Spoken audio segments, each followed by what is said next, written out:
Join me as I show you how to mix 4 simple watercolor gray mixes from just 2 colors while we paint this fun stone stack. You will get great color practice and a pretty little painting at the end. Hello, I'm Beatriz. Grays are an essential part of any palette of any painter. In today's video, we're going to be taking a few of the pre-mixed tubes, and also I'm going to teach you how to mix your own with confidence. So let's get started. My favorite combination is this one, French Ultramarine with Brown Sienna blue and same amount of Brown Sienna. I end up with a lovely neutral gray that I can use for many different subjects. One great way to utilize our grays is by painting rocks. Pile of rocks are going to be done wet on wet, so I'm wetting my paper, equal parts of each. We're going to go ahead and we're going to start applying our beautiful gray. These colors, when you mix two of them, like French Ultramarine, is a little bit of a granulating color. It may give us a little bit of separation on the paper. That will be gorgeous. Now, I can continue to start adding a little bit more. If I add a little bit more of my Brown Sienna into the mix, I can start having some variation. Well, this is almost like a black, gorgeous. As you can see, these two colors are separating slightly in the paper. And that is something that we actually want, because it gave us already starting to giving us some of the texture that some of these rocks will have without us having to do anything for it. The painting is doing it for us. Now I'm gonna allow for a little bit of a highlight here. So I'm coming with less and less paint. Let's just leave that out there. And we're gonna come, we will have a shadow. So let's come with thicker paint with these two. Same mix, but thicker. Less water, more water here, less water here. And then we can start applying a little shadow. This rock will be put in onto the second one. One of the reasons why I love this combination is because, as you can see, these are a little bit of granulating color, but by having two colors, they are, let's just get it a little bit of roundness. They separate slightly on the paper, and for rocks, it gives us this gorgeous texture that I could not accomplish this by applying just paint grade or even the neutral tint by itself. So this is one of the reasons why I love to have mix my own grays.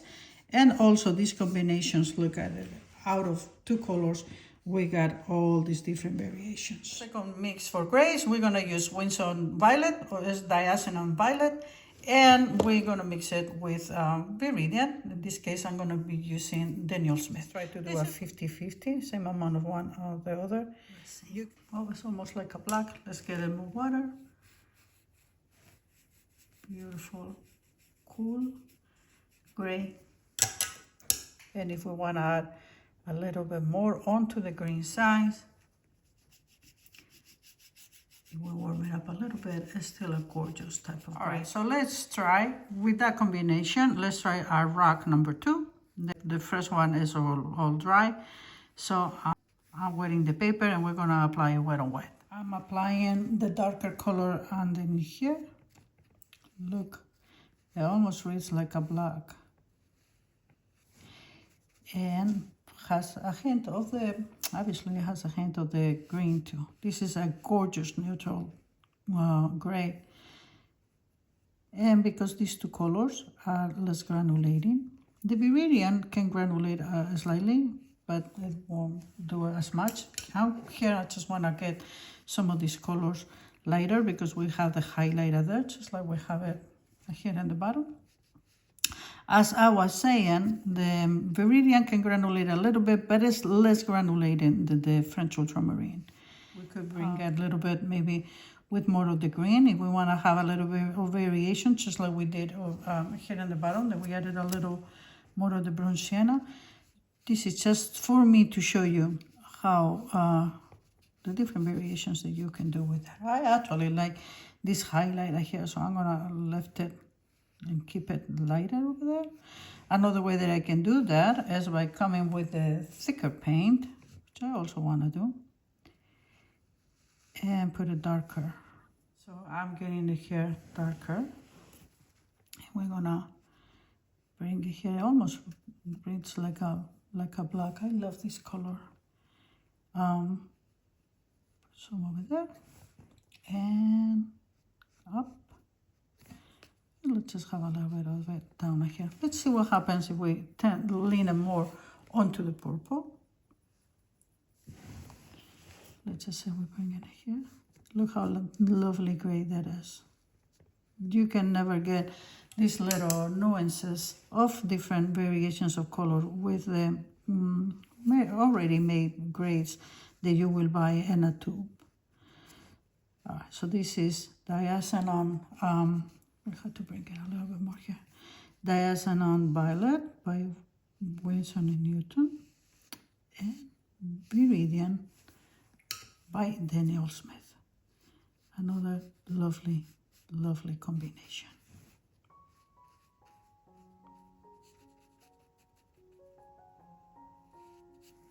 Let's move on to our third combination of grays. In this case, we're going to be using sap green. This is also by Daniel Smith. We're using permanent Alizarin crimson backcourt. This is going to give us pretty rich kind of gray, more of a neutral. It's more on the kind of brownish side of the gray. Very warm, rich, perfect for rugs. Red, which I can turn it more into a brownish gray. Or if I cool it down with more of a cool greenish gray. Every time that I wet one rag, I make sure the other rags have been completely dry. Let's try our third mix, the Alizarin crimson with sap green. This mix, this is the warmers. Overall, I'm trying to make a good combination here of same amount of one and the other. So let's start putting it on the darkest part, which is right here. Look how lovely this is. Probably out of the three so far that we have mixed so far, this probably is going to be one of the smoothers, meaning neither the Alizarin crimson or the sap green are granulating colors, so we're going to have texture, but we should have a little bit less than, for example, here. And this should be also lighter. I'm going to try to keep in my light part of the rag right here to give it texture. Take a little bit of this color here so that I can spread it lighter. Go a little bit on the round size. And you see how you can tell a little bit of the specks of the green and a little bit of the red. I love this. There you go. Can you see that? That is just absolutely, absolutely gorgeous and lovely. All right, so let's see what happened, because this is a teaching moment. And now let's see what happens if we pick our colors thicker, meaning less water. We start putting some of our darker colors here. If I apply them a little bit in a semicircle, or let the water do their thing, then I start getting the roundness of my rag, which is what we want. You see, almost look how gorgeous and rich these grays are. Let's see, for example, that we cool it down a little by bringing more of the green. And we're going to put that shadow, this shadow right here, that this rag will be adding. Beautiful. And for our final mix of grays, we're going to be using burnt sienna, in this case by Winsor & Newton, and cerulean blue by Winsor & Newton. So this is the gorgeous gray that we get, a neutral, leaning perhaps a little bit onto the green. Cerulean blue and burnt sienna combination. Now, of all the colors, these two, both of them are very granulating. So if you want granulation, which is great for a subject like this, you keep the paper very wet, like in this case. And then you don't go back and forth too much, you will get more granulation. And if you want a subject like this, where you want the texture of the rag to show, that's what you want to do. Now, say you wanted it to do, you were painting a completely different subject, something that needed to be smoother. Then, of course, you just go and then go back and forth quite a few places. Granulation, but it will be less. I'm trying to get my lighter color on this part. Maybe that's too light, so let's just bring a tiny hint of color too. And then let the water do the job. Again, we're leaving the little highlight that we've been leaving in all of our rocks. And let's start bringing maybe a little bit more on the blue side. Oops, got too much red. Let's get a little bit more of the blue size here around the center. There it goes. Now it's activated. Look at all the texture that I'm getting. You can almost feel the harsh, not harsh, but like how this rock is not as smooth. I don't know if you can see it. Look at this. This is gorgeous. If I try to do all that texture with my brush, I will never get it so gorgeous and so beautiful. Again, picking my colors with less water, thicker, so that I can do the darker part here at the bottom. Okay. And the other shadow, let's move this so I can rest my hand. The other shadow that it will be coming from the top stone, and it will come down this way. I'll go a little bit round all the way to there. Let's see. This is a lot of wetness out there, so I'll leave it alone. I'm gonna remove some of my color.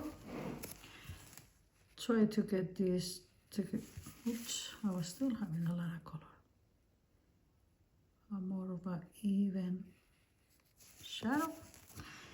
And once again, we put a little bit more here. And now we'll leave this alone. And now let's just spend a couple minutes just talking about the already mixed grays. They come straight from the tube. This is neutral tint by Daniel Smith, which is a cool gray. Neutral tint by Sminky, which it is a warm one. And then we also gonna use perhaps the one that most watercolorists use, Payne's Gray by Core in this case. This is the neutral tint by Daniel Smith, neutral cool gray. Now, as the one by Sminky, this is more of a gray that is more on the warm, and this is Payne's Gray. You can go from darker to lighter. Now, although I prefer to mix my own grays, a lot of artists use pre-mixed grays because they're super convenient and they save you a lot of time. You can just grab them and get right into painting without having to mix, which in certain circumstances is great. When you need consistent results, they're really handy for those moments. Also, when you need for things to move fast. Put a shadow, and for this, I'm gonna be using the Daniel Smith neutral tint, full strength, meaning I am not diluting it much.